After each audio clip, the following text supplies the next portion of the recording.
Hi friends, నేనైతే ప్రస్తుతానికి కోర్మా గ్రామం అనే గ్రామంకి వచ్చాను. ఇక్కడైతే చుట్టుపక్కల కొండలు నడువున చాలా అంటే చాలా ప్రశాంతంగా ఉన్న ఏరియా అనమాట. ఈ ఏరియాలో గిరిజనులు ఇదిగో ఈ చీపుర్లు పండిస్తున్నారు.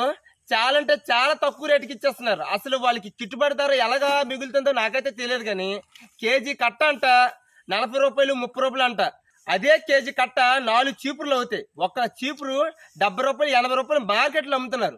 దీన్ని బట్టి చూస్తుంటే కేజీ 300 రూపాయలు పడాల, కానీ అతను 30 రూపాయలుగా అమ్ముతున్నారు. దళారులకే బెటర్ అన్న. చేతికి మట్టి అంటకుండా, ఎటువంటి కష్టం లేకుండా, ఎటువంటి మదుపు లేకుండా డబల్కి డబుల్ త్రిబుల్ వాళ్ళు హ్యాపీగా అమ్ముకొని హ్యాపీగా బ్రతుకుతున్నారు. కావాలంటే మీకంటే మీరే చూడండి. పండించేవాడికి ఉంగరాలు గింగరాలు నడుములకి బడ్డానాలు చైన్లు గీన్లు అవులకి లేవు, కానీ మధ్యనున్న దళారులు మాత్రం మంచి మంచి కడియాలు గిడియాలు వేస్తున్నారు. వాళ్ళ దగ్గర ఉన్నాయనేసి ఈర్షా బాణంతో నేను అనడం లేదు, కానీ కష్టానికి తగ్గ ఫలితాన్ని రైతులకి రావట్లేదని చిన్న బాధ. ఆ బాధలే ప్రతి ఒక్కరు ఈ వీడియో చేసి పెడుతున్నాను.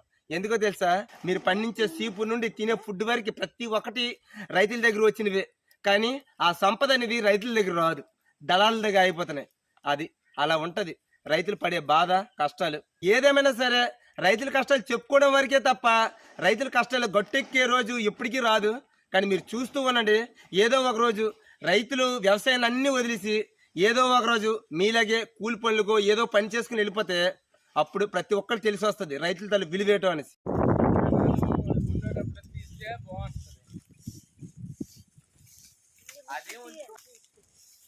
కట్ చేస్తా కదా, ఈ ముట్లు తీయండి నీట్గా కట్ చేసినవే.